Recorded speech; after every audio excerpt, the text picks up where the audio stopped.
afternoon, and welcome to BBC Two.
Hello and welcome to Back to the 80s, the podcast that travels back through time in a rose-tinted DeLorean. Yes, folks, we've gone on from the 90s. We might talk about some of the 90s tonight, but we moved on from the 90s back to the home decade, where Angel Delight was king and Bullseye was on the telly. And, yeah, stuff. Joining me this week, we've got, returning as always, she can't keep away really, it's Jenny. Hello, Jenny. Hello. And joining us again from last time we spoke to Jenny, it's from this, that and the other, it's Glyn Heaviside. Hello. Hello. How are you? I'm very well, thank you, and thank you for having us back. That's all right. We said you'd have you back, so we've got you back. And Jenny. Glenn, I've got some good news for you. I'm very glad to hear it. Right. You'll be really pleased to know that I have found something I'd lost. I found it. And this means... I thought you were going to say your heart. Shut up. This means that I am now king of the podcast again. And if you say something I don't like, I will just do that at you all the time until you stop. You'll just be doing it anyway. How about that? I thought you were pleased. Oh, I'm ecstatic. I know. You sound it. I thought you would be. I was waiting to tell you because I wanted to see the look of surprise on your audio face. I don't know. I couldn't be more surprised if I'd sat on a dildo. Couldn't be more surprised. To be fair, out of context, I don't know how surprised you'd be. That's pretty surprising. Okay. Pretty surprising. I would say, yeah. Nothing's ever been up there. So, not that anyone needed to know that, but just in context. None of those things made me happy in the 80s. Good. I'm glad. Well, they won't make me happy now, but there you go. Jenny. Hello. How's your week been? What you been up to? Well, elephant in the room first, then I guess. It's been a bit of a shit 10 days, hasn't it? Yeah, just a bit. Yeah. Because for those who don't know, why would you not know? Sadly, we lost Jeffrey off Rainbow. Yeah. The other week. Bless him. And honestly, this sounds really self-indulgent and crap, but it kind of affected me more than I thought it would. I was actually pretty down for a couple of days. I think the funny thing is, if there is a funny thing, is that on Twitter you just got loads of messages from people saying, "Are you all right?" I know. I honestly, you were everyone's first thought. I know it was weird, wasn't it? It's like, well, thank you very much for the messages, but everyone was messaging me like I was family or something, and I thought, this is nice, but I mean, it's his actual family you want to be thinking of, not me, you know. But I mean, it was nice, you know. And I'm not very good at, you know, writing serious stuff, but then again, like, can you do the news story? So I did, and I just wrote like a really small tribute, and you know, further on down the line, I am going to write a proper tribute, but it's going to be in my style, so it's going to be, you know, it's going to be funny. Yeah. But I mean, aside from that, I don't know if I'm going to write about Rainbow anymore now. I think you should. Honestly, I can't decide. Certainly now, it doesn't feel right. I don't know whether take a break if need be. Yeah, I don't know if it's ever going to feel right in the future. I think it will. I think obviously it's going to take a little while because at the end of the day, it sounds silly to say it, but it's true. You're grieving. He's been there all our lives. He was like my second dad. The amount of time I watched Rainbow, the amount I've watched it over my life. And this is a sad thing. It's like he was one of the good guys as well. Yeah, turns out. Yeah. It's like there's him and Matthew Corbett and oh god, who's the dude off Play School? Brian Cant, Derek Jameson, Brian Cantor, I would be thinking of. Derek Griffiths. Oh, him, yeah. But anyway, those dudes anyway.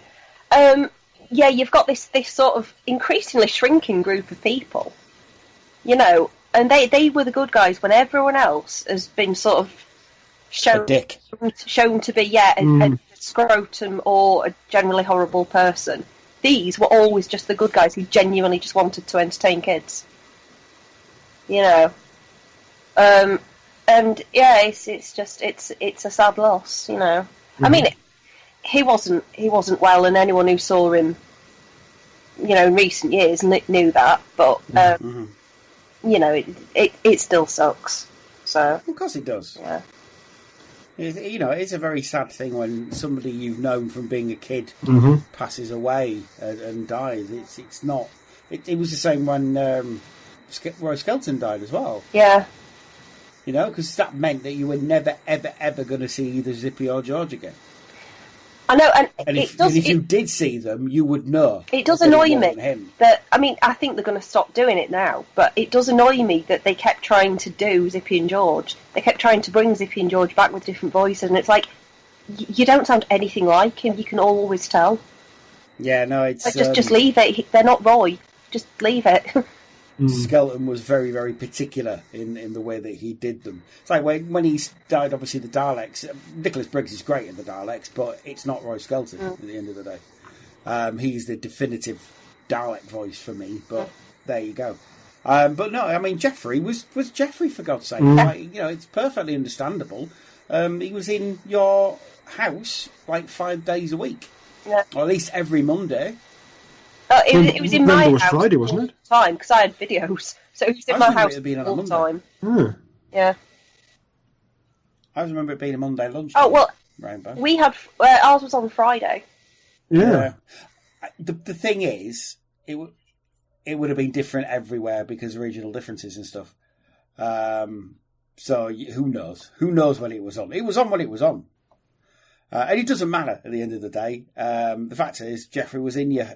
At least once a week, Geoffrey was in your house teaching you stuff without you knowing, and that was the best thing about it. And like you say, it's the same with the Play School guys. With Derek Griffiths, when he goes, I'm going to be proper upset because he was not only did he do Play School, but he did Bod, he did Heads and Tails, and all kinds of good stuff like Floella Benjamin and Brian Cant and all those sorts of people. I think it's difficult when it's someone who's been teaching you in preschool as well, because you really have. I mean, Geoffrey's been around since I can remember.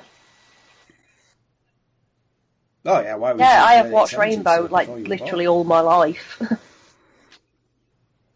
Yeah, so it's understandable that you're upset. I think you will get back to it. I think you will. There will come a time when you feel right about taking the mickey because. Well, I will say wouldn't have minded. Geoffrey did it enough times himself. I did write something about Bullseye this week. And so I now feel comfortable enough to sort of take the piss out of Jimbo in a bit again. Yeah, well, I don't. He's a comedian. He always laughed at himself first and foremost. Yeah, but I mean, I think there's going to be that period of I couldn't possibly, but then I'll see how it goes. I don't know. I'll play it by ear. Yeah, we are. Excellent stuff. Well, like I say, take your time and come back to it when you feel like it. But I've got a book coming out. Yeah, I forgot. You have? There's I wrote a novel, and this was about 18 months ago. It's finished now, and I kept getting rejections. I'm not going to sugarcoat this. I kept getting rejections, despite loads of people having read it and saying, like, this is really good, you should publish this. Glyn, back me up here. You've read it. Absolutely, yes. I wasn't going to chime in unless you invited me to do so, but yeah, the book is absolutely fantastic. It's hilarious. I laughed from start to finish. That's all I can say. Like, I know I'm blowing my own trumpet, but all I can say is it does make me laugh, and I think it's good.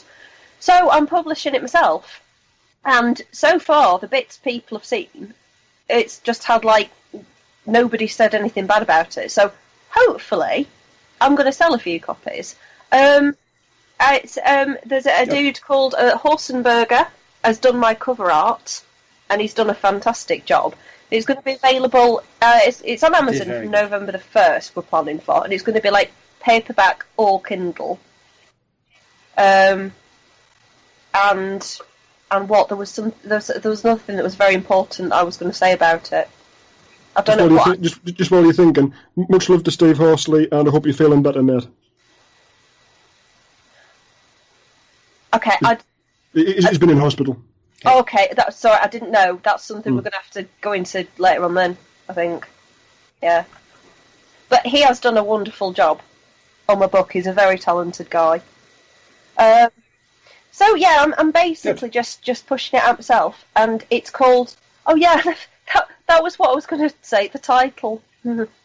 Yeah, it's called Crap Holiday. And it's about going to a New Age festival that is full of stinking Guardian reading vegans, and they've all got crystals, and nobody knows what they're doing, and she just has to drink ouzo just to stay sane at this festival. Which is not a good idea if you want to stay sane. But there you go. Excellent stuff. Well, keep me abreast of it, and I'll keep tweeting and retweeting, and we'll push it as much as we can physically push it. You're more than welcome. Excellent stuff. Glenn? Well, picking up from last time, when I dropped that apparent bombshell about Ragdolly Anna and the rather peculiar merry-go-round horse, you both thought was some sort of weird urban legend. I've been off and found the answer. Yes, because nerds. Absolutely, it's because that's what I do. Yeah, that's what we do.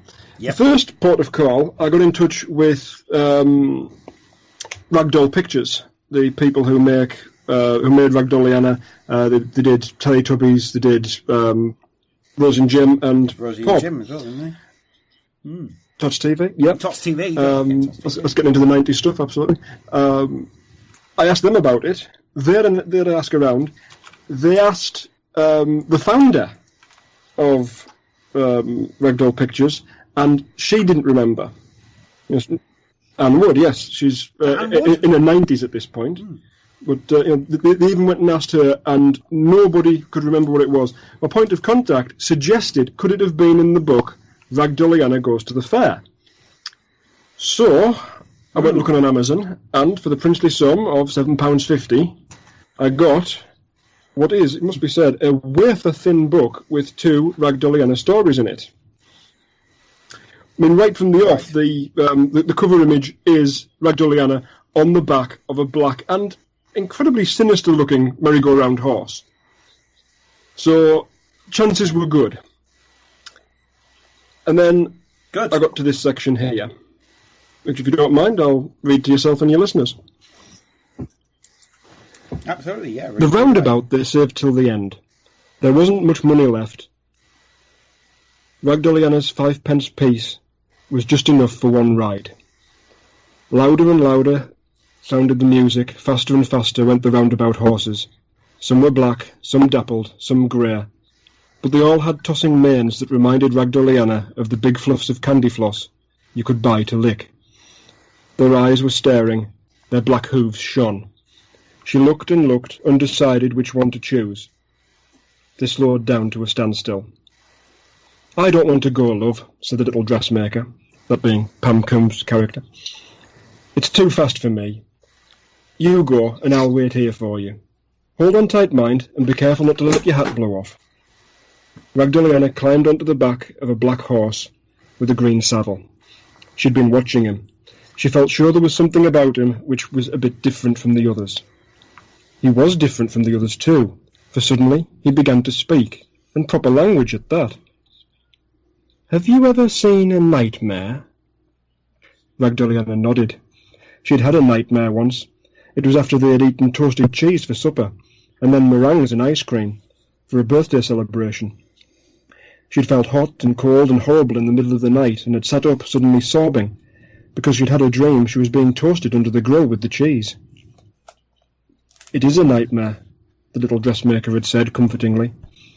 "You must have eaten too much. Turn over on the other side and think of Christmas." And so she had. Nightmares were unpleasant. She knew that. "I am the nightmare's good brother," went on the roundabout horse. "Nightmare is in charge of the bad dreams. I am in charge of the good ones. I keep them in my saddle. It is rather a peculiar shape, perhaps you've noticed." Ragdolly Anna had noticed that there was a sort of egg-shaped lump in the front of the saddle, with a lock on it. She had wondered what it was for. "Would you like a dream?" asked the roundabout horse. They were whirling around at such a rate now that you could hardly hear the question, and she certainly could not shout loudly enough to answer him, so she nodded her head violently and mouthed, "Yes, please," and waited for what was going to happen next. "Look in my left ear, and you will find a key." Ragdolly Anna leaned forward. It was true. Inside the roundabout horse's left ear was a small gold key. "Quick now, unlock the saddle box. Help yourself. Lock it up again, and replace the key in my left ear." Ragdolly Anna did as she was told. At first it was quite difficult to fit the key in the lock, because it was so tiny, and after all they were still going up and down, and round, but at last she managed it, and sure enough inside the saddle box were 7 little parcels, one for each night of the week, pink, blue, green, yellow, red, orange, and purple. Which should she choose? After a moment's hesitation, she picked up the pink one. It was as soft and silky as a feather. "Swallow it," whispered the dream horse. A little doubtfully, she put the end of it on her tongue. It was sweet, not at all nasty, and reminded her of pear drops. In a second, it was gone. The roundabout had stopped. There stood the little dressmaker waiting for her. Some of the stalls were already closing. It was time to go home. "Goodbye, dream horse," said Ragdolly Anna. "Thank you for the dream." She stroked his mane and slid to the ground.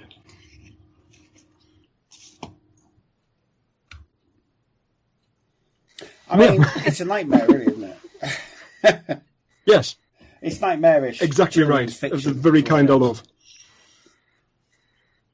I mean, I've got the cheese dream bit down pat anyway. I mean, to me, I think it's an allegory for a drug dealer. I can.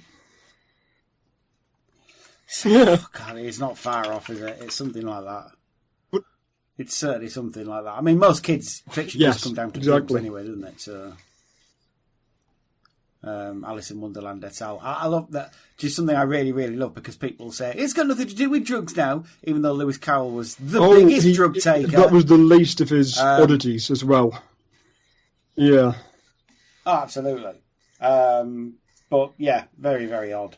Right. Well, thank you for that. You're very welcome. Thank you for clearing that up. And we'll get you back on for story time some other time. I think that was wonderful. Kind of relaxing. I feel like a bit of a nap. I feel like a bit nappy now. Oh, lovely. I'm very full. I've just eaten my tea, so it's like I've had that, and I've had a nice bit of cake and a cup of tea and a slice of cake. There, Sally. That was terrible. Was a good impression, but never mind. Anything else you've been up to apart from clearing up urban myths? We've had the this, that, and the other special come out, the hour-long special that Jenny was on. I think that's been released since the last time I was on here with you. Oh, thank you very much. I think I retweeted it. I'm sure I did. Oh, well, why not? Why would I not do that? Yes, I need to listen to it, but I don't have an awful lot of free time. So I need to sort it out at work. The only problem is at work I've been listening to an awful lot of 40K audio. With your Dark Angels. And there's a lot of them. Yes. Mm-hmm. More on that in a minute. But yeah, excellent stuff. Well, like I said, we at the end will again advertise this and the Much other, appreciated. Why wouldn't we do that again? That's very, very good stuff. Why would you not do that? Excellent stuff. As for myself, it was my birthday. On Monday. I am now officially 42. the meaning of life. I am 42 years old. 42 years old, and I was buying toys and 40k stuff and all kinds of good stuff. But for my birthday, I got loads of lovely presents. I got a nice jacket, a rain jacket, because I needed one, and it's Spurs, because of course it is. And I got 3 DVD Blu-ray things. I got Deadpool 2 Solo and Avengers Infinity War. Just saying, on second viewing of Solo... I've been hearing that an awful lot. I really enjoyed it the first time around. Where's all this bad feeling come from it? I don't know. I think it's just because people were still spitting the dubbies out over The Last Jedi. I enjoyed that too. Not that there's anything wrong with The Last Jedi, because I really enjoyed it. It was a great film. Moved the story forward, which is what it needed to do. It wasn't just us, Skywalkers. The best bit about that film, and I keep saying this, is that Rey's parents... nobody. Well, I don't believe him. Absolutely. I don't believe... I don't. If it changes... Rey asked the Force to show her parents, and the Force showed her in infinite regress. I would... Yeah, I know what you said. I would like... to be nobodies. I would like her to have just come from nobodies, because that makes more sense to me than it just being all Skywalker related. Because it's kind of boring. Best thing about Solo is there's no Force in it at all. Right. Well, I'll argue that point that there was one instance of Force use. No, not in the slightest. But it was in there though. Story, and the thing is, it was tagged right at the end, which is why I'm not stating what it was in case people haven't seen it, because I don't want to do spoilers. But Bill said there's no Force, there's no lightsabers in it. There's both in that one scene, just very briefly, and it's tacked on the end. Yeah. The fact that there's no C-3PO and R2-D2. First Star Wars film without. Yeah. Oh, I'm sure they're there somewhere. But, saw that. Deadpool 2, brilliant as always. Need to rewatch Age of Infinity War all over again, but I'll do that tomorrow. And it's a good film. It'll be even better when we get at the end of it. Me, I'd be a total dick and I'd just leave it like that. I haven't seen it. I don't know what you're referencing. I still haven't seen Doctor Strange. Yeah. It's good. I like Doctor Strange a lot. It's probably one of my favourite. I need to catch up on those. My favourite. Because it's weird. Cumberbatch, I'm a sucker for Benedict Cumberbatch, like the whole world. What else did I get? His performance as Smaug was probably one of the few decent things that came out of the Hobbit films. Oh God, yes. Should have limited that to one film. I think so, anyway. It really is. The book's wafer thin, isn't it? So it's wafer thin. But there you go. Other stuff I bought myself. What did I buy myself? I bought the Matt Berry Television Themes album. It's fucking excellent. It's so good. And the best thing about it is they don't deviate too far from the original. So it's not like, you get some of these things and there's, doing a complete reimagining. I don't want that. I want it to sound like what it sounds like. So he's done his versions of them, but they're still recognisable as what they are. So he hasn't deviated too much, but it's still recognisably him. The rainbow thing. How did you know excellent. I was referring to that? Of course I do. It's you, isn't it? The best thing about it is he also, it's on side 2 on the album, on the vinyl. And the first track of side 2 is the Thames Television album, and then it goes into Rainbow. So it's like it's on the telly. But the Rainbow version is great. The Sorry, which everybody's heard a million times, is obviously excellent. And one of the other great ones is the World in Action thing. He does the whole thing at the end, where it went. So if he does another one, I want him to do the Weekend World theme tune, Nantucket Sleigh Ride, which was another weirdly prog rock track on a current affairs programme. Love it. But yeah, it's so good. All the plaudits it's getting are very well deserved, because it's excellent. I thoroughly recommend anybody to get it. And what else? Oh yes, I bought a couple of Dark Angels t-shirts off Redbubble, which are very, very nice and shall be put on Twitter where to get them. I also got from Gaming in York. Should quite shout out to them. Got a Dark Angels tankard mug thing. So it's like a tankard flagon type thing, which I'm drinking out of now. So that's very, very nice. And yeah, just generally stuff, birthday stuff. Sounds like it's been a good one. And now it's Christmas. Let's have Halloween first. Let's do Halloween first. Officially, it's Christmas. Fuck Halloween. Didn't you post like a lovely message that said, let the spooky people have their time, and then I know.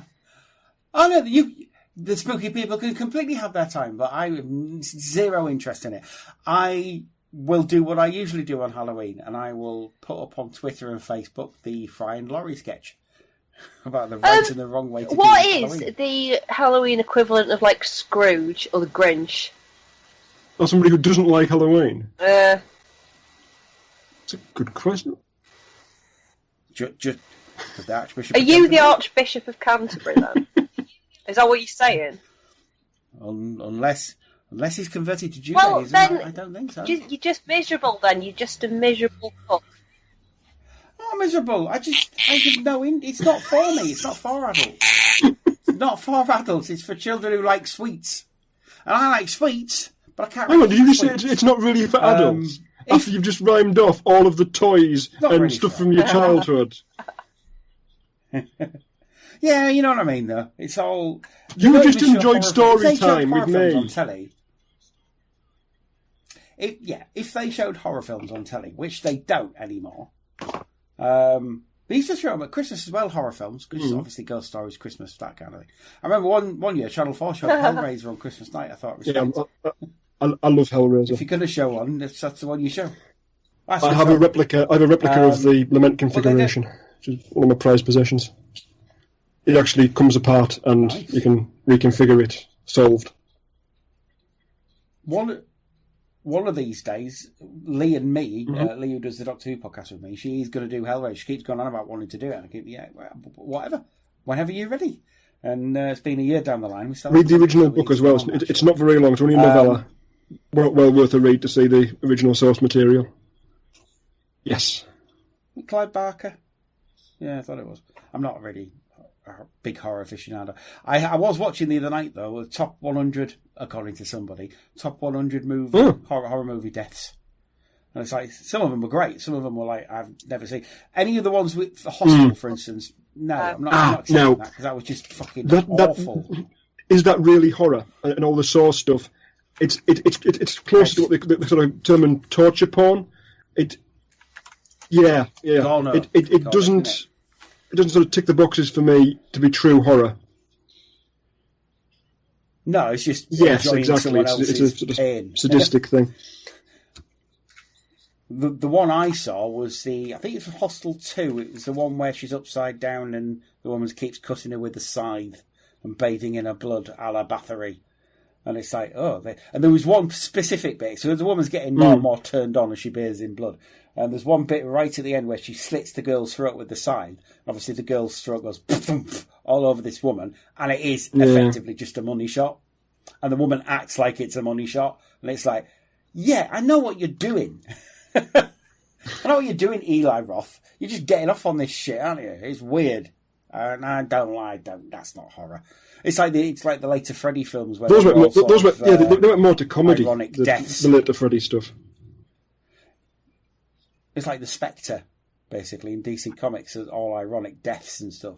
You don't like cockroaches. You're not going to be a cockroach. Ha ha ha ha. It's like, yeah, he's a paedophile. That's right. Yeah.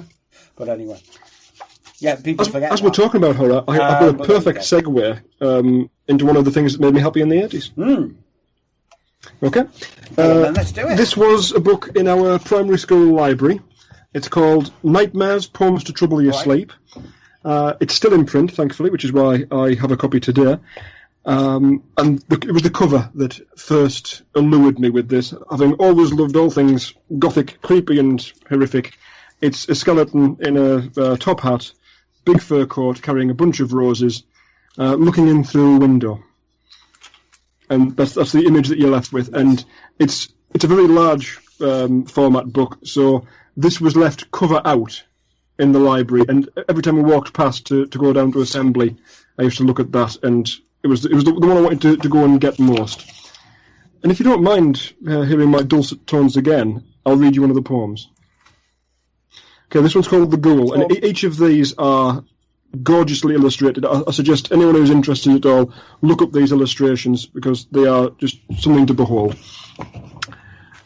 The gruesome ghoul, the grisly ghoul, without the slightest noise, waits patiently beside the school to feast on girls and boys. He lunges fiercely through the air as they come out to play, then grabs a couple by the hair and drags them far away. He cracks their bones and snaps their backs and squeezes out their lungs. He chews their thumbs like candy snacks and pulls apart their tongues. He slices their stomachs and bites their hearts and tears their flesh to shreds. He swallows their toes like toasted tarts and gobbles down their heads. Fingers, elbows, hands and knees, and arms and legs and feet, he eats them with delight and ease, for every part's a treat.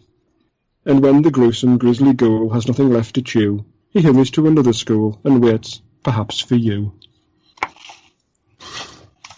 Nice. My father actually refused to read that to me as a child, so I had to read it myself. I'll say it changed nothing. Yeah, exactly. Oh, God, absolutely. It's funny what kids read, isn't it?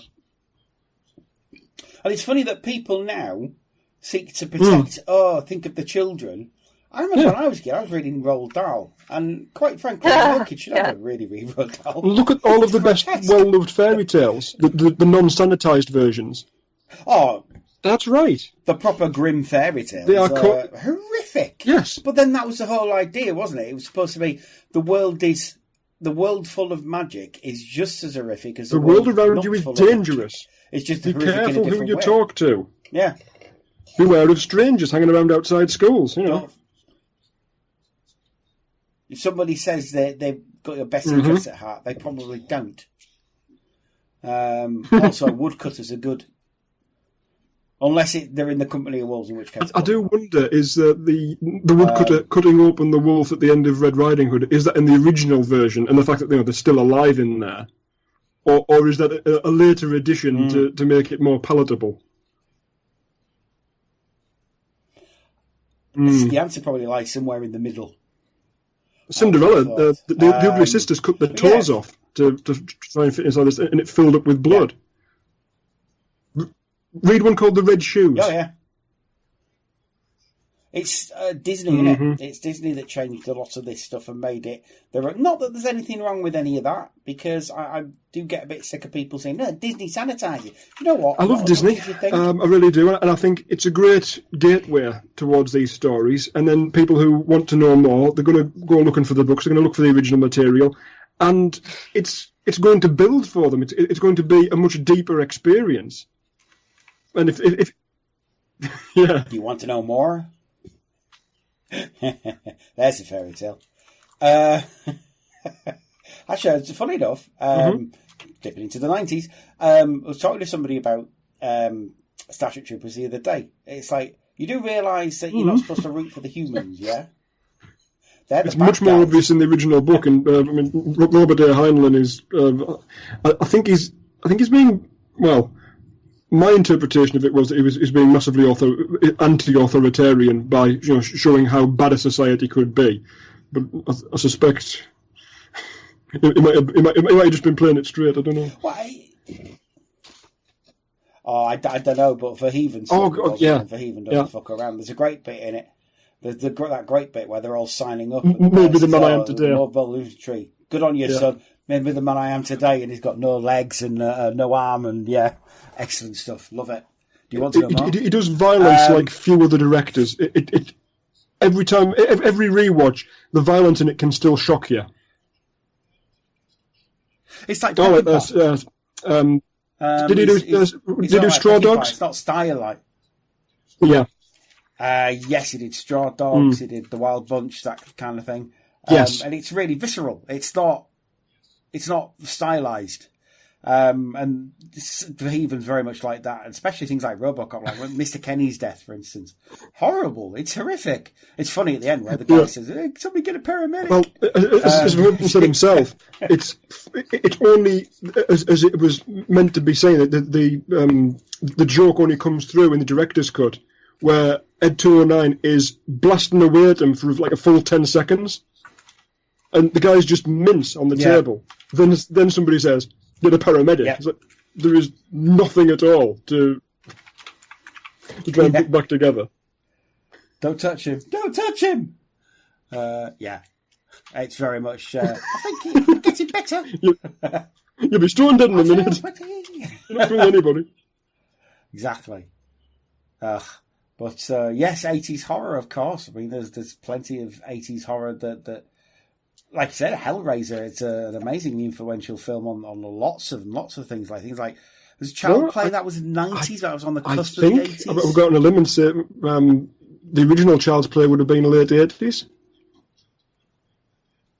Yeah, possibly. Yeah, because I mean that was when there was sort of a massive explosion of horror films. 1988. Sort of the late 80s. Yep. Cool. There we are. Mm-hmm. I knew it was around that time.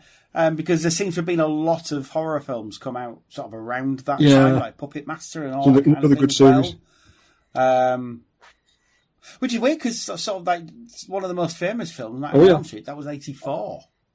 So, that was quite early on was the original. Sorry, I thought you finished one.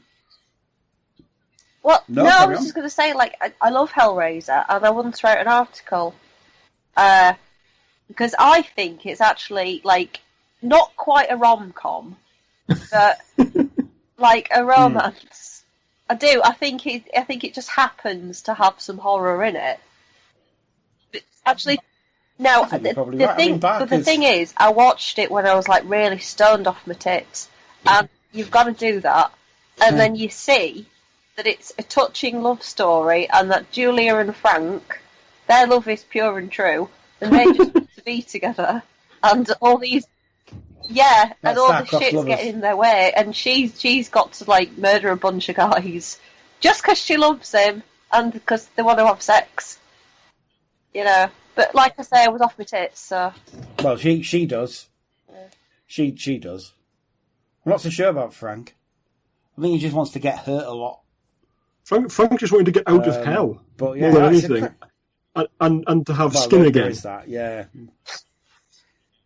Well, yeah, because the flayed look ain't working for him no more. But notice Julia would have gone out with Frank even when he had no skin. So she proper loved him. Well, she's a time lady, isn't she? So.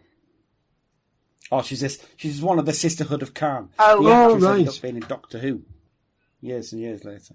She's one of the Sisterhood of Khan when Capaldi's era. I can't remember her name now. Claire Bloom. No, not Claire Bloom. Yeah, Claire Bloom. So, yeah. But other 80s horror, obviously Nightmare on Elm Street. Lots and lots of Friday the 13th, of which I ain't that fussed about, I'll be honest. I'm not that fussed about slasher movies. They're a bit exciting. Same with Halloween.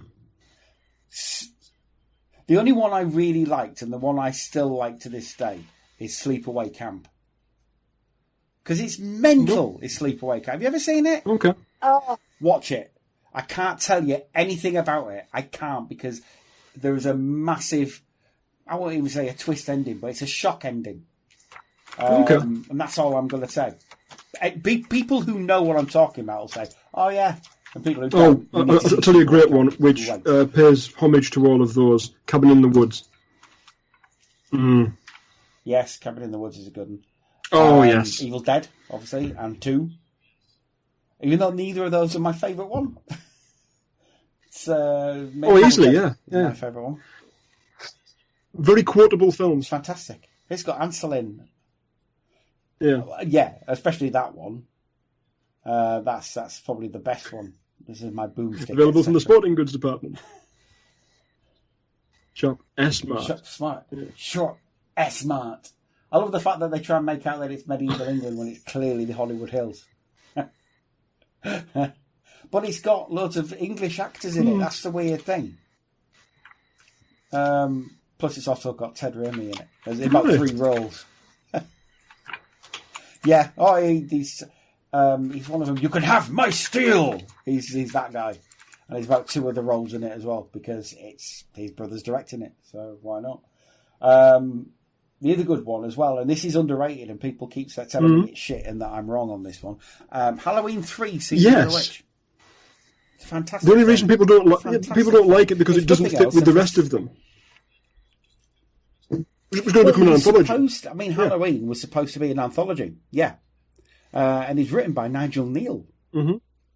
Originally, as in the Stone Tape and Quatermass, and his name was taken off the film because he felt it was changed too much. But you can certainly see his handiwork in there. It's a fantastic film, and it's weird, and it's got the old man of RoboCop in it, Daniel O'Haley.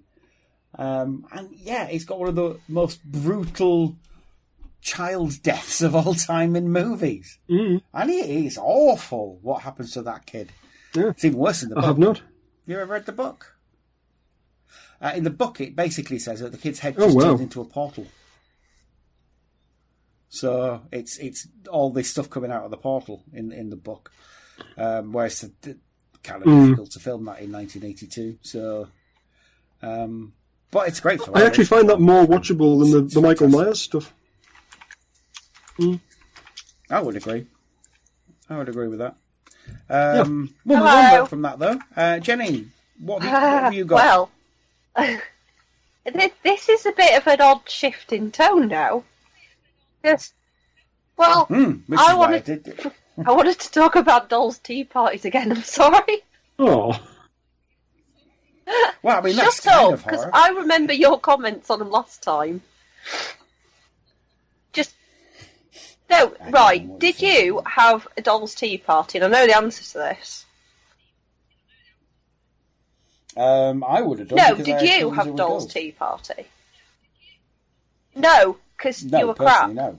I attempted once to have a tea party with a little teapot that my granddad had found for me. Wow. So behind his pigeon ducket, I sat and I was going to sit and have an outdoor tea party while my dad and my granddad were dealing with pigeons. My dad saw me with it, didn't like the idea of his son having a tea party, took hold of said teapot and threw it as far as he could across the fell. Oh, I'm sorry. Do you want to come and have a tea party at mine? Yes. Great, we'll do that. Right.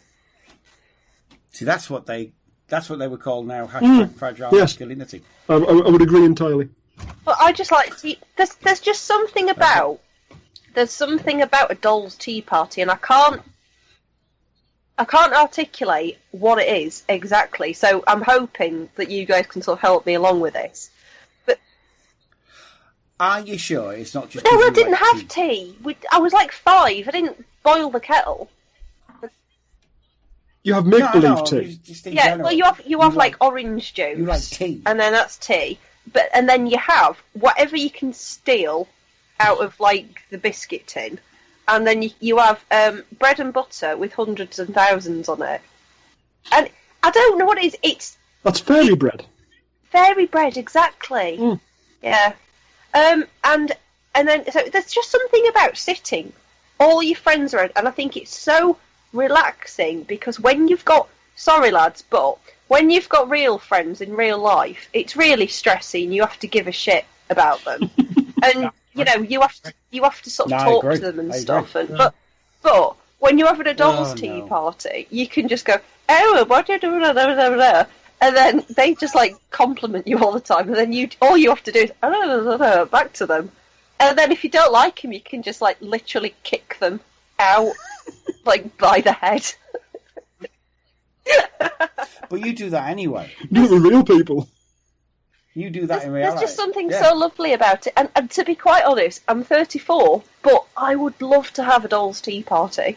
Now, nowadays, I'll do it. I've got a Barbie. I've got an action man that's wearing a dress that I knitted for him. Oh.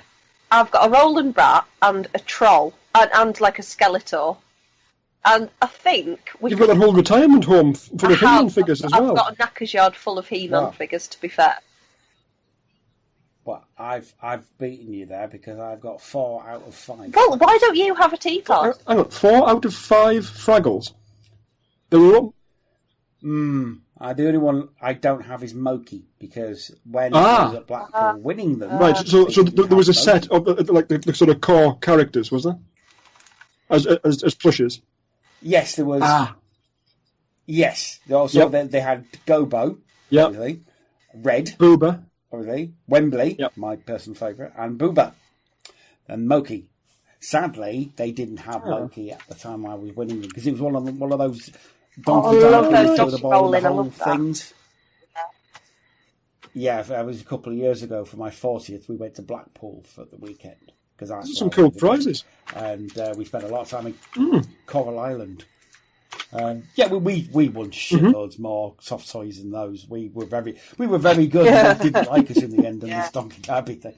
They got very angry with us. But yes, if they'd had Moki, I would have had a full set of Fraggles. So I'm a bit pissed off. But I'm looking at them now because I keep them in my study. Yeah, absolutely. I love them, especially Wembley. Wembley was cool. The only problem is that you watch it back and it turns out that none of them had much personality. Well, they kind of took one personality trait and wrote it large for each character because it was easier for children to relate to or something. Moki was like the caregiver, wasn't she? She was much taller than everybody else. Had a kind of shawl and all right. She was the blogger because she wrote a journal. And like you say, she was the sensitive, I suppose you'd call her, emo one. Gobo was the adventurous hothead. Wembley was the nervous anxiety guy. Booba was depressed. And Red was hyperactive. He was depressed and Red was hyperactive. Yeah. So, obviously, because it skewed a lot younger than the Muppets. Oddly enough, Jim Henson Productions could go back to those because it's one of the few things that Disney didn't buy. For whatever reason. I don't know why, guy. You would think it'd be stupidly marketable.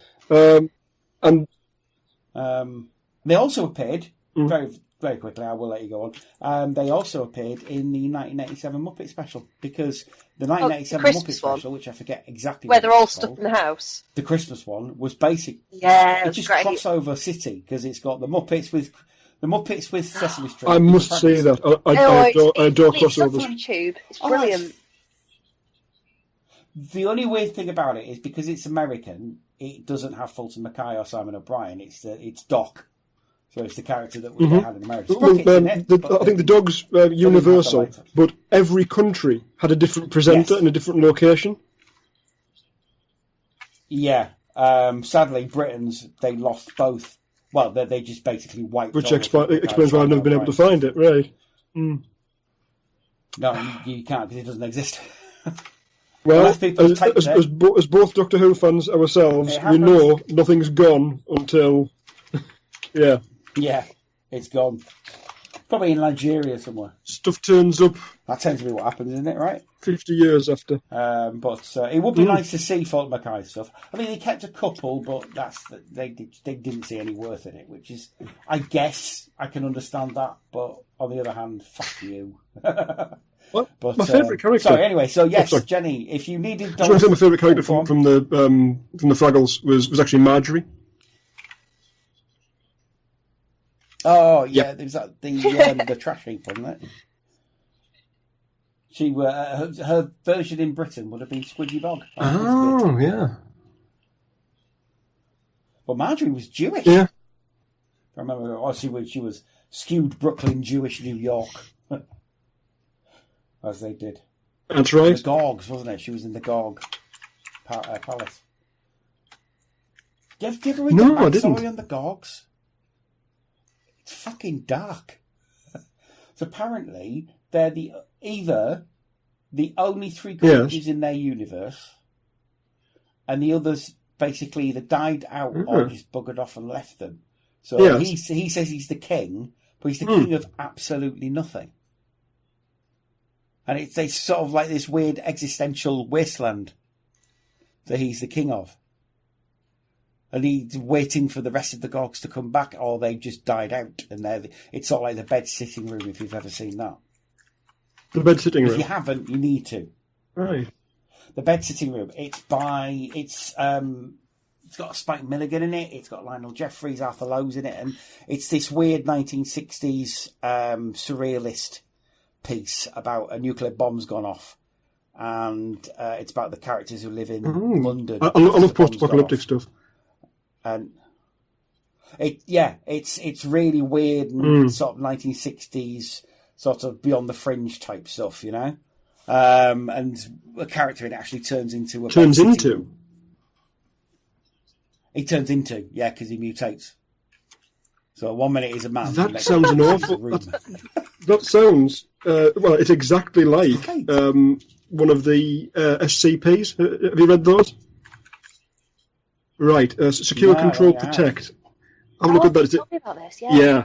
It's a massive sort of collaborative, creative effort on a wiki of these supernatural aliens, weird goings on, and this one organisation that has the responsibility to contain all of these things by any means necessary.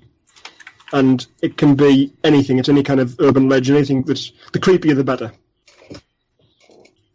I'm just thinking, though, we sort of recommend an awful lot of stuff on this.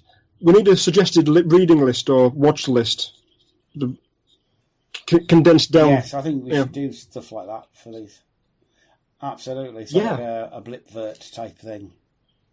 Only we don't explode anybody's heads. So that would be good. Okay, right, Glyn, wasn't it, you went to Jenny and then I interrupted, sorry. Yeah, I wasn't saying No, I anything think Jenny was on particularly about interesting. Doll's It's Houses. fine. I never do. No, Yes. I was 100% serious. Don't worry, it's fine. Fair enough. Yes. Doll's House. Oh no, Doll's there's Food Parties plenty of are time for us to get back to that, Glyn, because I know you want to talk about that with me. So don't worry. I'll get that later. Doesn't bother me. You seem to be labouring under the misapprehension that I'm against this sort of thing. I had my cousins were female. So I was talking about this earlier on with the that episode of Friends was on where Ben's playing with a Barbie and Ross gets all weird about it. And it's like, I played with girls' toys when I was a kid. Because, like I say, I went around my cousins' houses, and if you didn't play with the girls' toys, you didn't play with toys. Because all they had was Barbies, My Little Ponies, and other dolls. So this sort of thing does not bother me in the I really wanted to play with the My Little Pony castle with the dragon. I look cool. Yeah. And they all had She-Ra as well. And, like, who didn't like She-Ra?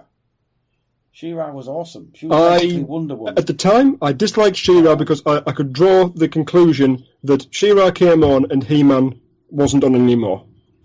If they were on at the same time and having crossovers, it would have been fantastic. But my favourite show basically got cancelled to put She-Ra on, so there was always that bit of resentment from me. But looking back on it now, you know, it's brilliant in its own right.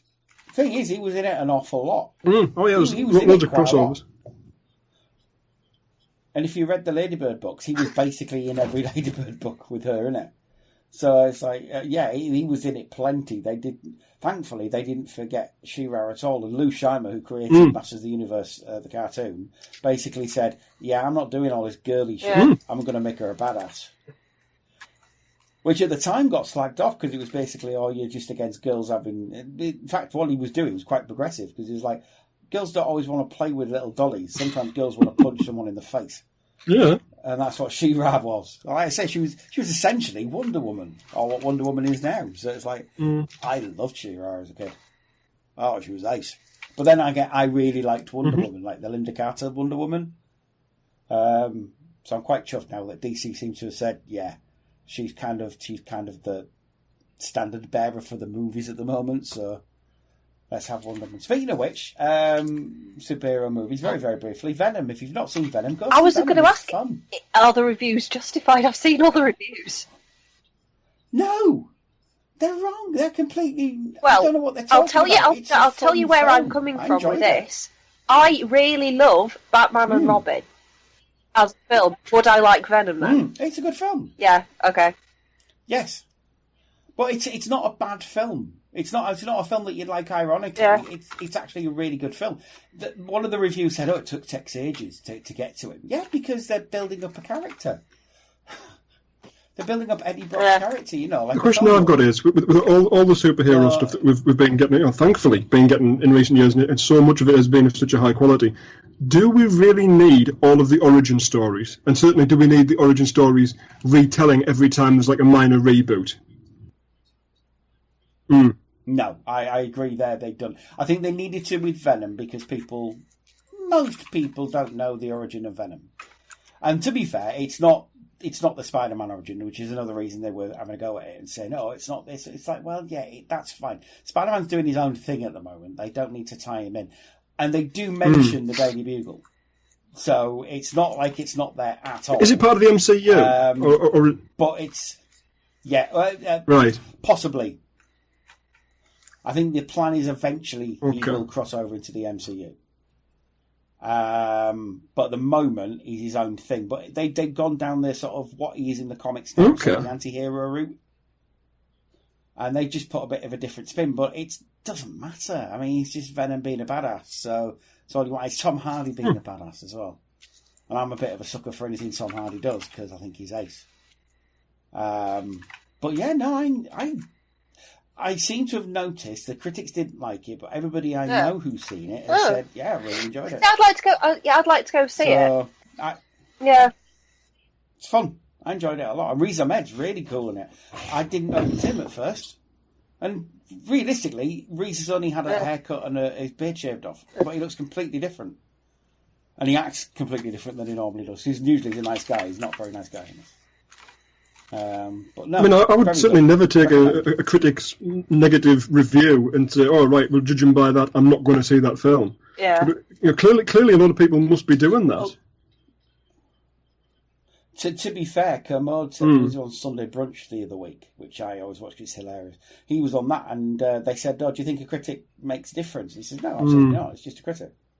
He said, "You shouldn't take a critic's word for it. It's just a person who likes or doesn't like a film, and you're just reading it for that person's opinion. But you shouldn't make you decide whether to watch a film or not. And you should always judge it on its own merits anyway, because everyone's different. And like you say, Joe, most people I think Batman and Robin, it's a really, really good you film, really and I will liked always it, and that's defend all Batman that and Robin as actually one of my favourites because it's fun. It's fun, and it's like the Adam West Batman, which is my favourite Batman, because it is just fun. I hate, you know I don't like gritty reboots, so, this was brilliant for me. It was going back to pow, kapow, curses, all that shit. I love that. And that's what superheroes should be, like bright colours and fun. There's room for everything. That's the thing. These days, there doesn't seem to be room for everything. These days, there's room for gritty reboots, and that's it. Shazam looks fun. I don't think Marvel's.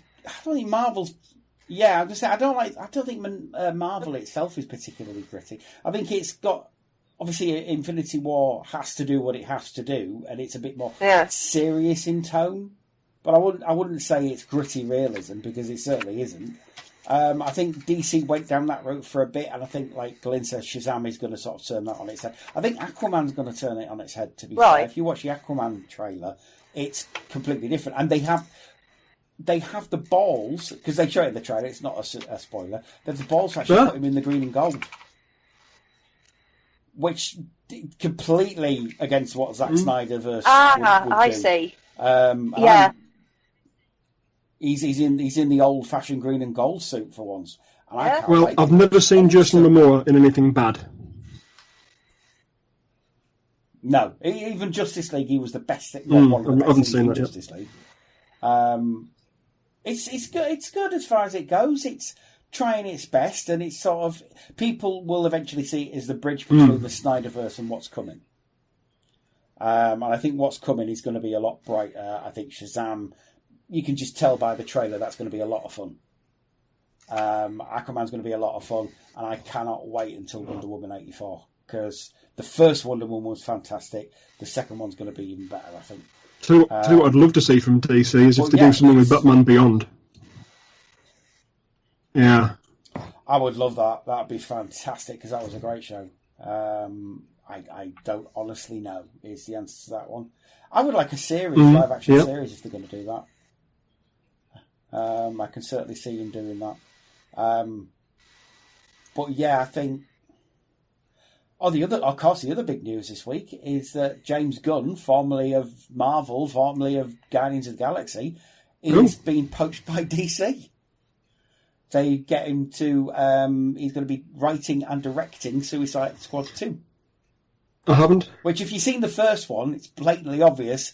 It's blatantly obvious even from the trailers and stuff that they were after being Guardians of the Galaxy. So, if you're going to do that... Well, that was another one that got panned. I mean, I'm just massively behind with films in general. What was your opinion? Did you enjoy it? I enjoyed it. It was what it was. It wasn't trying to tie into the greater universe as such. There were ties to the greater universe in it.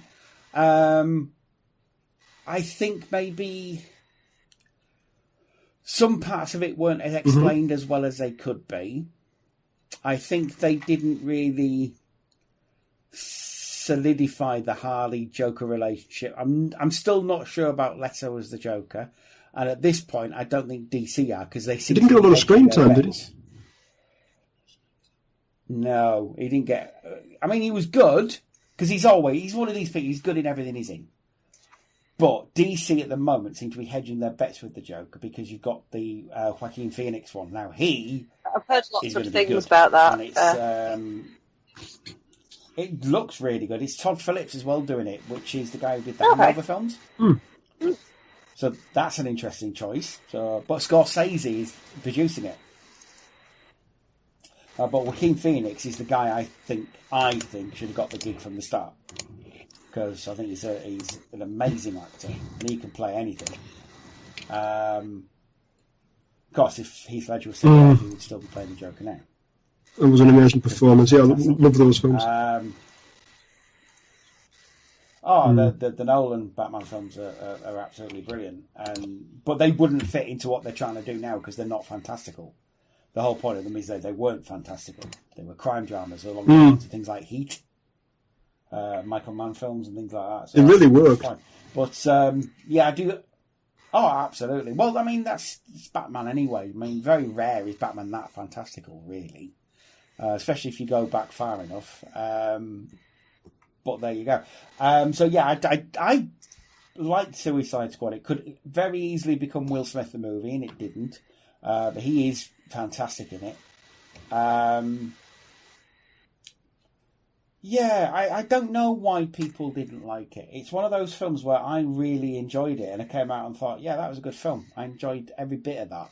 And then people said, oh, it was shit. And I'm like, I don't understand why.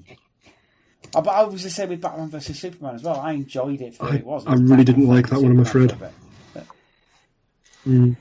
A lot of people... I wanted to. I really wanted to, but it just... But then didn't do it for me. Then I don't... I did say the same about Avengers 2. I thought it was dog shit. Sorry, it was terrible. It was a fucking awful film, was that? It was just, again, Captain America and Iron Man arguing for a whole movie about... right, yeah. And Ultron was just... Age of Ultron. I just didn't see the point of it. It was kind of one action set piece straight onto another, wasn't it?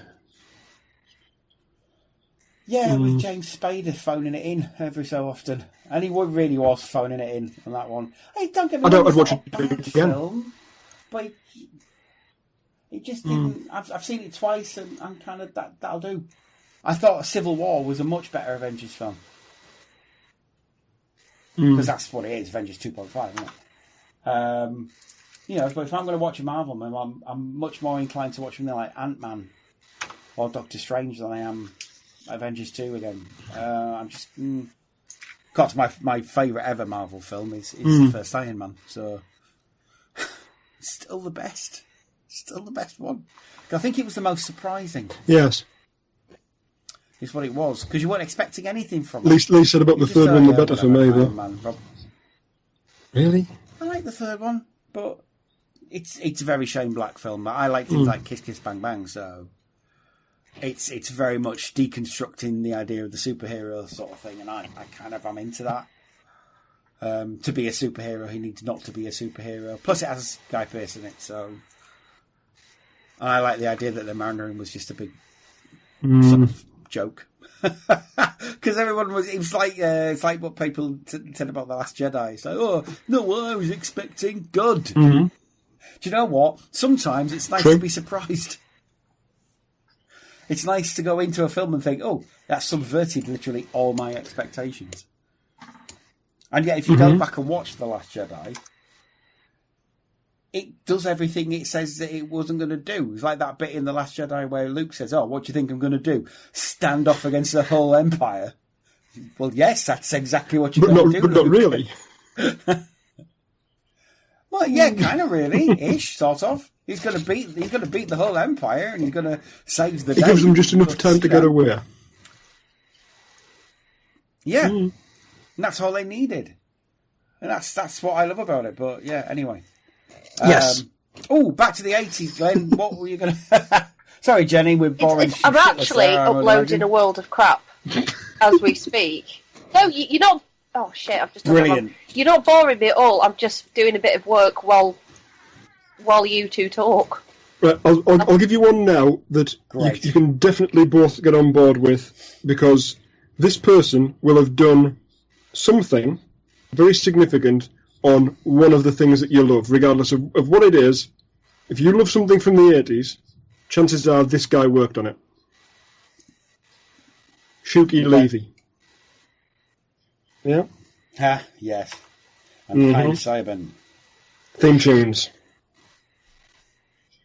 Yep, absolutely. Of course, him and Shuki eventually making a lot of money on the little thing called the Power Rangers. But yeah, for years and years, all the best theme tunes you know from the 80s. Exactly right. Probably them two. Starting with things like Ulysses 31. That was Mr. Is a Gold. Man. Mask. Inspector Gadget. Mask. Oh, God. Pole so Position. many animes. Pole Position. Macron 1, I think, was there as well.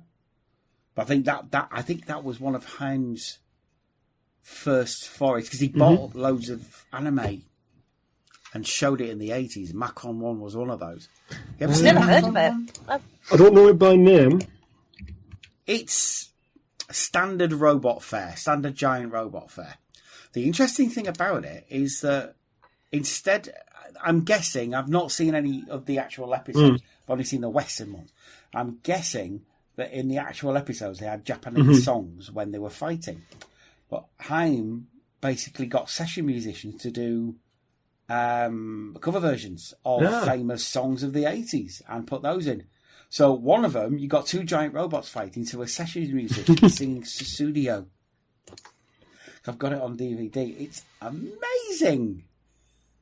And it works. That's the weird thing. It actually works. And it's like, it's actually a really good song for two giant robots to be fighting over. But, yeah, so those guys, I mean, Haim was sort of making money off the composing, and I'm guessing they made quite a lot of money off that because he could afford to buy Japanese animes. So, in the end, it paid off for him. Like, so much money, you couldn't believe it.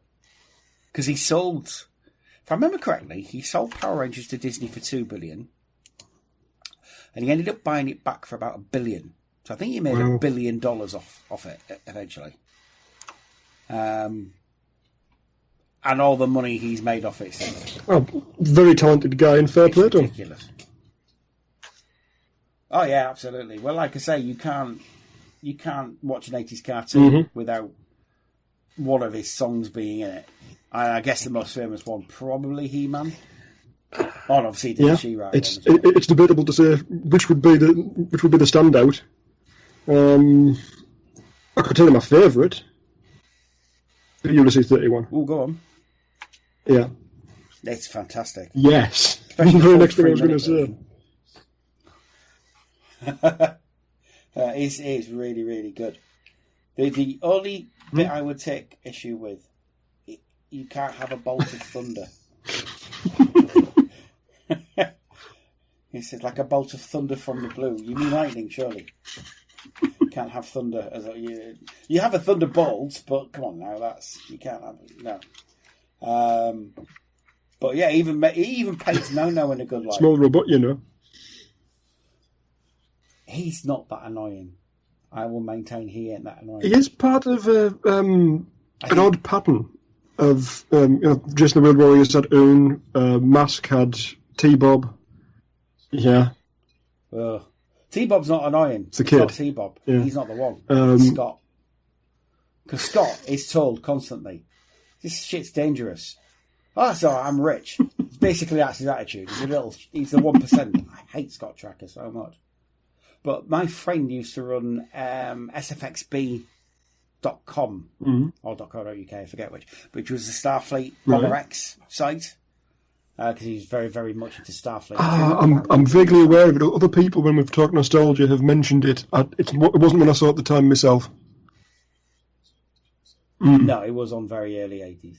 But it was very, very good. But he used to run that site, and he had this thing called the RAC, which is a really annoying character. And he would specify which ones they were. And Noah was in there, T-Bob was in there, Snaff was in there, yeah.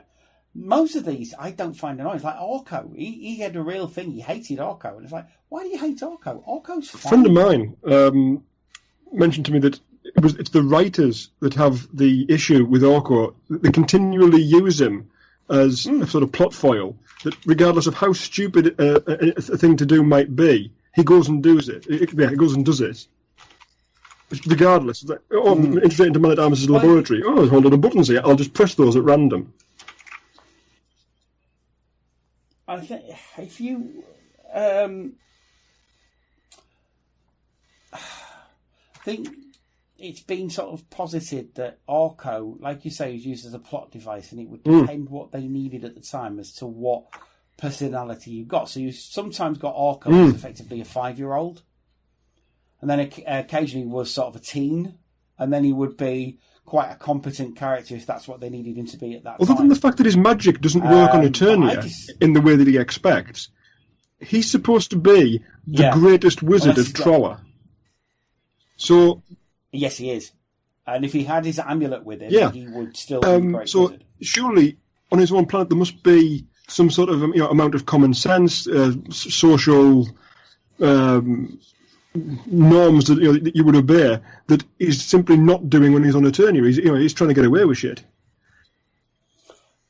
It's because Troller is back to front and upside down. Yeah, there is that thing with the rainbow. It's like a smile in the sky, isn't it? Yeah. It's all everything's back to front. It's sort of upside down land and stuff. Yeah, so it's very weird. But it effectively because plot, I think is a lot to do with it. But I was a kid. It's like that thing with Timmy Mallet where people say, "Oh, Timmy Mallet." I love Timmy Mallet. Yeah, but he wasn't annoying when you were 5. He was brilliant. He was just like a big kid who'd come round to play. Yeah. And that's how I feel about things like Orko. Is that I don't think Orko. He was your relatable character. He was supposed to be you. Like the like any companion in Doctor Who. Yeah, which is why when people say, "Oh, I want companions to be like Liz Shaw and Romana all the time," well, that's nice, but kids can't relate to that. And you have to understand that. Jo Grant wasn't playing thick; she was playing a 10-year-old. Was she actually like a graduate or something? She was straight out of university. Yeah, something like that. But her uncle had got her the job.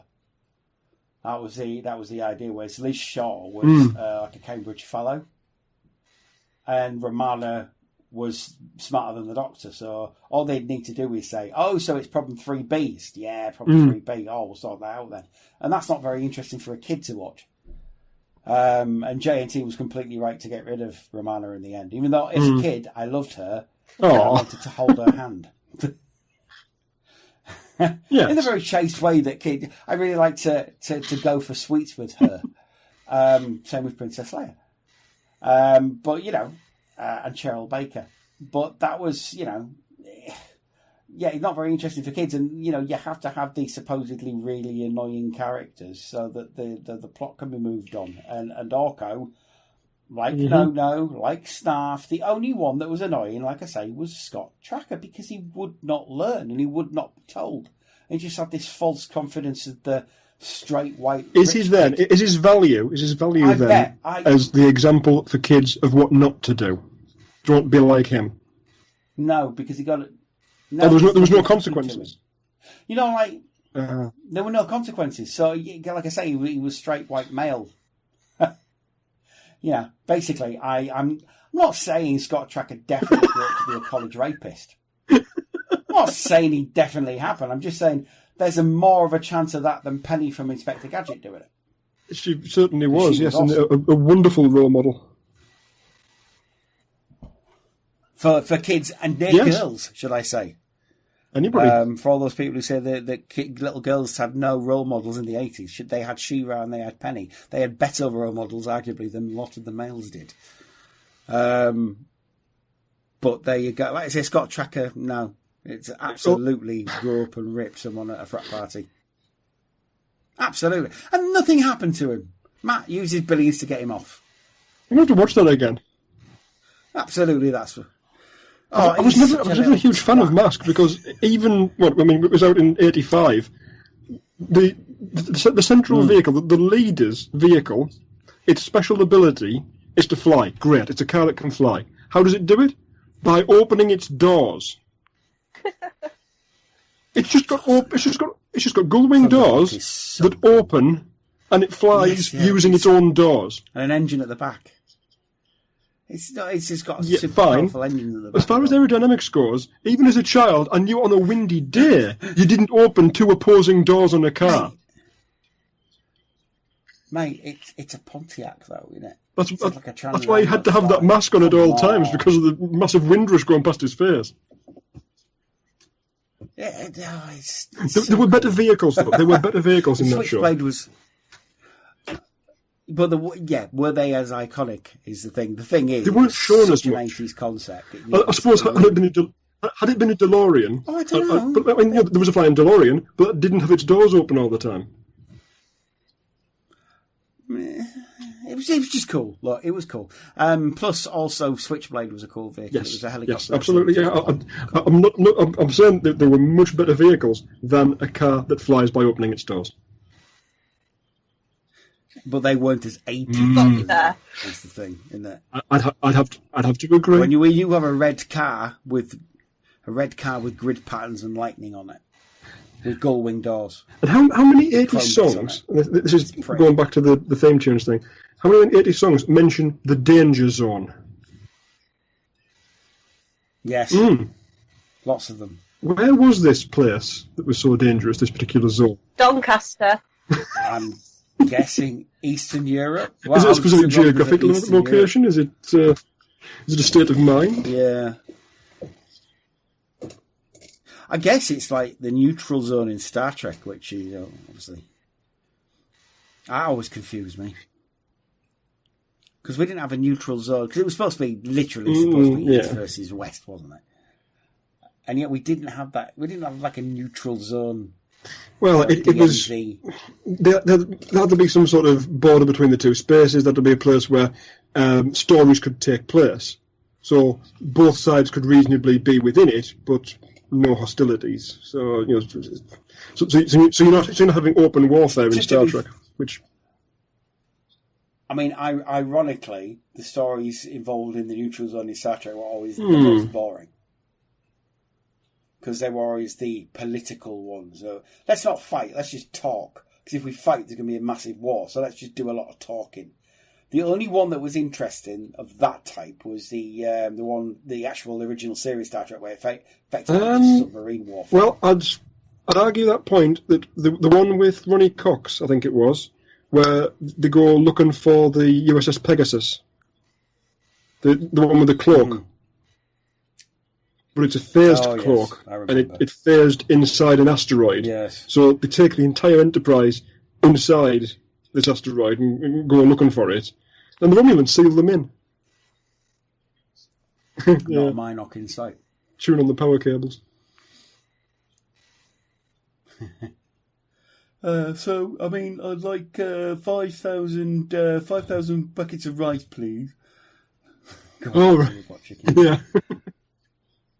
So how do you want to pay? Cash or check? We're just going to eat him anyway, aren't we? Yeah.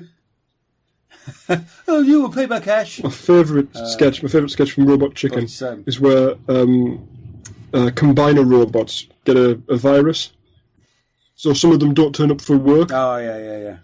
Even the mighty Devastator is at half power. He's got one arm. Just a torso on the floor, so Optimus Prime goes running up to him and just punts him into across the horizon. Yeah. They did do some good ones. My favourite is it's the Star Wars one, and it's The Emperor's Bad Day, where he turns up and loses his luggage on the Death Star. And he says, which jerkhole put this under the air conditioning vent?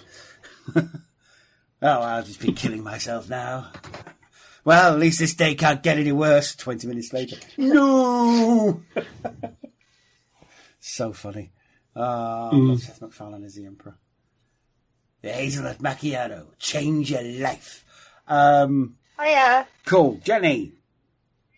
80s. One last 80s. I was quite enjoying listening to you guys. Listen to the podcast. All right, then. Like All right. Here's episodes. one for you. Going to the pub Go as on. a really little kid, and going into a proper pub, not a bloody chain pub. Going to a proper pub. No. Yeah.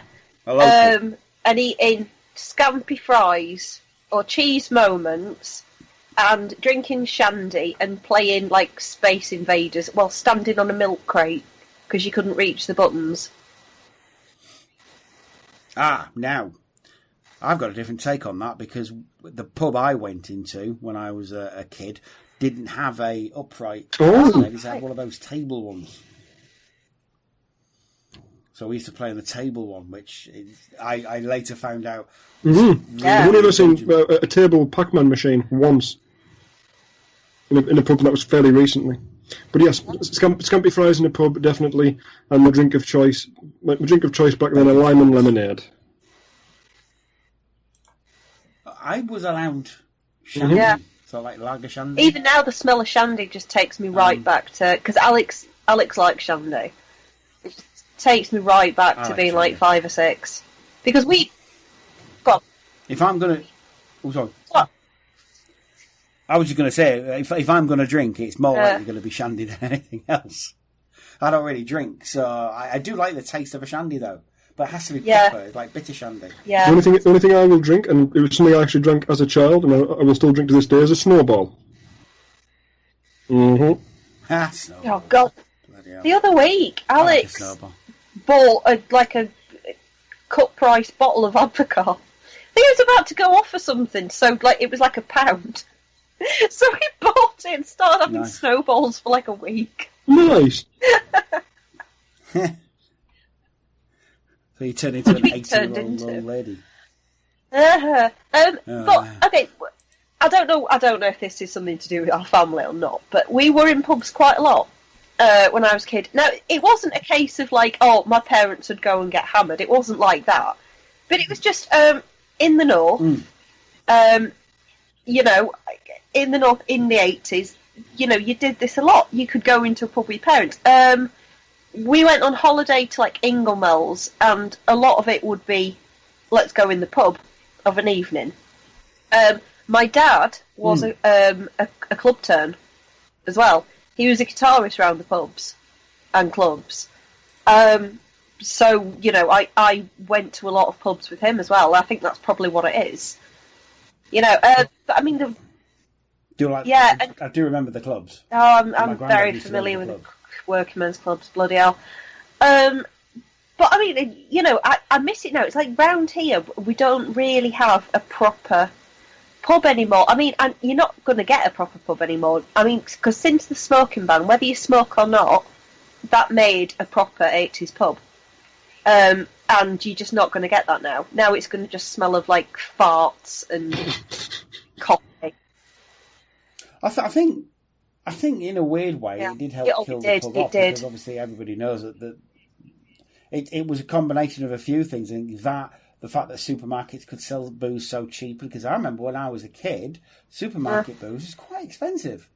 It was sort of slightly cheaper to go to the pub, and there were more, like I say, there were more of them. The breweries sort of had more clout than they do now. They don't have much clout anymore, and people, you would go out and socialise. We don't have that community, I suppose, anymore. That you'd go to the local and you'd speak to your mates, and you don't. People already have that. They'll go into town and they'll get. I think the other thing is that there's so much emphasis on if you drink to get pissed. And I remember my granddad going out and just having a couple of pints and just having a talk with his mates. And that they weren't drinking to get pissed, they were just drinking. Yeah.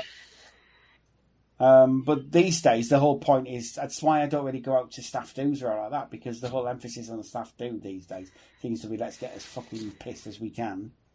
And I'm just not into that. It's not, I've done that. I'm 42 now, I'm a bit old for that, and I didn't really enjoy it at the time, if I'm being honest.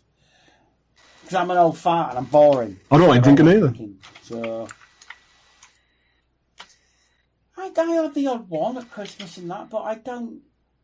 I've been sort of saying for a while now, I won't mind getting some things like Estrella or some Italian beer or something like that for Christmas, rather than stuff that's going to get you smashed out of your head or bitter or anything like that. Because it's very difficult to get pissed on that Italian stuff. You do it for the taste, really, don't you? So I don't know. Or Guinness. I like a Guinness now and then. I'm out, but yeah, I certainly remember going out to the pubs and clubs and smoke everywhere. You couldn't see. I mean, that was normal, and it was nice. It was never like I'd go into a pub and because I mean, all my mum's side of the family smoked. It was, so it was, yeah, everyone smoked back then. Everybody smoked. It was the it was the extension of like going to my mum's families and everyone sat around smoking, eating fish and chips and playing cards. Which is what you did. And now it's not the same when you take kids to the pub. Because our local, no. All we have really where we are kind of chain restaurants. That's all we have. And our local is one of these. So it's all right if you just want some quick scampi. But it's not really a pub. You go in. I mean, a couple of times me and Alex have tried to go in for a drink, but there's just been like little toddlers running round and screaming. You could not do that in a pub when we were kids. You had to behave yourself. Yeah. No, you behaved. Exactly. Or you get a clip. But now pubs have kind of turned into creches, and I don't like it. Yeah, I mean, even my gran and grad's caravan club at Burton Constable, that was not a crash. You sat down and you played dominoes quietly with your brother, or you went on the Space Invader, or you went on Gamblers, 2p Gamblers or something like that, if they had them there, that kind of thing. And that's what you did while the adults talked. And then at a certain time of night, and this is awful, certain time of night you get taken to the caravan to bed, and Gran would give you a glass of milk, which I later found out was laced with brandy. So you'd sleep, and then they'd piss off to the caravan club. But they could, because it was like a closed place, and nothing bad was going to happen to you. You'd hope. Supposedly. Never did, anyway, so... Well, nothing did. I convinced to this day that's what happened with that kid. What's his face? I'm convinced that's what happened. And something's happened. The one time it did. But there you go. But yeah, it's all the time that kind of shit used to happen, because it was... Well, a lot of pubs, especially in holiday places, a lot of pubs had a family room, which tended to have like knockoff Disney characters drawn on the walls. And like a children's ward in a hospital. Yeah, exactly. And like a kid's bar. Yep. A kid's bar where you could buy like Panda Pops and sweets for 20p. Flumps. Oh, what, sorry? Was there a blue Panda Pop? Probably, yeah. Yeah. Yes. Oh, Raspberry Ed. Right. Or bubblegum. I never did do that thing yet. You know where I can try and make my wee go green? I haven't done that yet. I've got some blue raspberry Ed. I've got some blue bubblegum Ed, and I've got some blue raspberry laces, and I need to do that. Do you want me to send you a photo? Yep. No. Are you sure? God, no. I don't mind. Do you want me to send you a video then instead? Video or nothing, you don't want Jen. a photo? Oh my you God, do want a video of me pissed? Jesus you seem Christ, very I'm keen, kidding. So, yeah. I'm only going to send you a photo. I won't send a video. I don't want a photo or a video. Why would I? But then I might lie. There was none of this back in the 80s. Why would you lie? Well, Who I lies might. about that? I could What? tell No, you you that I'm wouldn't. pissing blue right now as we speak. What, shall I send you a Well, I wouldn't photo? believe you. Oh, God. All right, then. This is not the remit. I explained that to my missus. What's that? Oh, Jenny's peeing blue. That's what you have to say. She'd be fine with it. You know. Oh, I'm sure she would. I foresee no problems with this. There you go. So yes, pubs definitely. But then there was no trouble in pubs back then, like there is. Or there was, but there was certain pubs. Also, the trouble would be like among certain people, and it wouldn't. It tended to not spread. Yeah, but like I say, it tended to be in certain pubs. So I remember there were pubs in York where you didn't go, and those pubs now are closed. One of them doesn't even exist as a thing anymore, and that was the Imperial. The Imperial had a really bad reputation, so much so that eventually they just closed it and razed it to the ground and built flats on it. The other one was the corner house, and you didn't go in the corner house. Luckily, I knew people who went to the corner house, so I was allowed in and I was fine. But they were really bad. And what they used to do, I can say it now because it doesn't exist, hasn't existed for years. What they would do, if you weren't known, unlike normal pubs where they just duff the shit out of you and kick you out, they would let you drink. And they wouldn't bother you. And they'd just let you drink all night. And as soon as you put one foot outside the door, they'd jump you. And then they'd beat you up because they didn't know you. Jesus. Wow. Oh, yeah, it was really... There was one bloke, he basically got beaten the shit out with hammers. Good God. Yeah, because they didn't know who he was. And he made the mistake of going in there. But like I say, it was really sort of insidiously clever almost, is that they would let you drink and then beat you up. Very odd. Very strange. But like I say, I was kind of lucky because I knew people. That sounds weird to say. But then, I knew people. I was like a made man. I was lucky. I never got beaten with hammers. There's only one time I've ever felt like mafia, and it is at the Mumbai restaurant here. And my girlfriend has been going there for years, like sort of 20 odd years. And I've been going for a few years now. But there was one night we turned up and it was really busy. And there was a new guy there who didn't know us. And he said, oh, you might have to wait for a table. The owner came out and said, no. These people don't need to, they don't need to book. And he just said, I'll show you to a table. And I thought, fucking good fellas. Oh, yeah.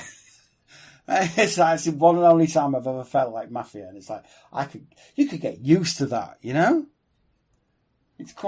It's not that unusual or weird to understand how someone like John Gotti could think, yeah, I want to live like that, and I don't really care how I have to earn my living to do it. I want to be that important. And I was like, yeah, go on then. Maybe I'm just weak. I don't know. Maybe I'm just weak. But there you go. Excellent stuff, guys. Well, we shall have to do a part 3 to this. We shall have to keep this up every month, I think. Once a month, get together and talk stuff about the 80s and beyond and all that kind of stuff, because it's always fun. Glyn, where can we find you on Please the come have a look for us. This, that and the other podcast,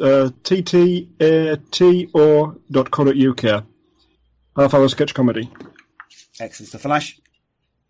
And you've got a Twitter as well? Yes, if you search for Tato Podcast on Twitter, you'll find us on there. Come join us.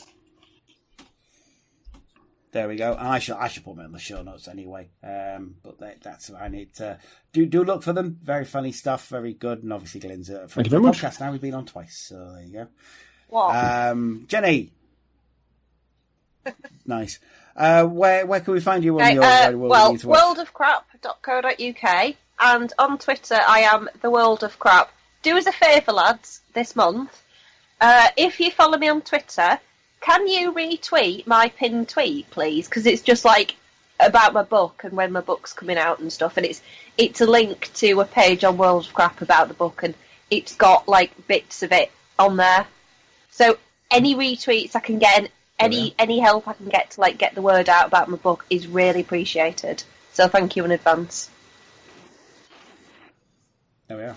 And Facebook. Jenny's World of Crap And, oh God, I have set up a Facebook page for the book.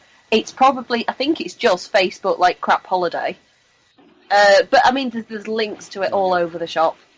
So any of the social media will link to all the others. And if you're into things like that, Instagram as well, and that kind of thing, and all that, I don't know. I'm too old for Instagram, but there you go. If you want to find Back to the 80s, it's on Twitter at BTTEpod, and it's also on Facebook.com/BTTEpod. Stuff there every day, 3 things, usually a TV show, a song, and a something. So at the moment it's the 90s, so I actually put Pets Win Prizes up yesterday with Danny Baker. Very, very chuffed with that. People seem to enjoy that as well. It was good. I enjoyed Pets Win Prizes. Not so much when Dale did it, but when Danny Baker did it, it was sort of knowing and kind of took the piss out of itself. And then Dale came and it all became, well, Dale Wintoney. But there you go. You can also find me at Cymru Nerd Cave on Twitter and Facebook.com/Glenn Jakeman on the old Facebooks. And you can find me on YouTube as well, Cymru Nerd Cave. The podcast is on there all the time, so if you want to listen to the podcast on YouTube, you can. And I do put the occasional video up, and we'll try to do so as when I can, really. Life gets busy, and I've got a lot of vinyl records to listen to. So, there you go. We should leave you this week with some sort of BBC close down. I do like a BBC close down, so there'll be one of those. And also, because I've listened to it on the Matt Berry television theme tunes, he's done a really, really good version of it, but I've also been listening to the proper version. It's Phil Lynott and Yellow Pearl, that you might know better as the theme tune of Top of the Pops in the early 80s. And it's really good. Really good song. But there you go. Excellent. Glyn, bye-bye say now. bye-bye to the lovely people. Say bye-bye to the lovely people there, Jenny. Bye-bye, everybody. We'll see you next time. See ya.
Well, in the Monday film on BBC One, William Hurt plays the title role as a solitary night watchman trapped in a deadly game of murder and intrigue.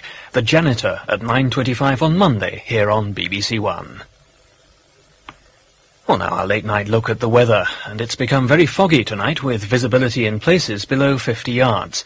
Much of this will have cleared in the west by the morning as southerly winds freshen, but in western areas it'll become cloudy with rain reaching Northern Ireland in the morning. And this rain will spread to southwest Scotland, Wales and southwest England by the evening. In central and eastern parts of England and eastern Scotland, the fog will thin only very slowly, with some patches lingering into the afternoon. It'll stay dry, and most places will have some hazy sunshine. Temperatures will be similar to yesterday's. Well, that's all from BBC One for now. Today, of course, is Remembrance Sunday. And don't forget there'll be full coverage of the ceremony in which Her Majesty the Queen lays her wreath at the Cenotaph in Whitehall, live on BBC One later this morning, beginning at 10:30. But now, at just after 1:30, it's time for me, Simon Vance, to wish you, on behalf of all my colleagues here on BBC One, a very good night. Good night.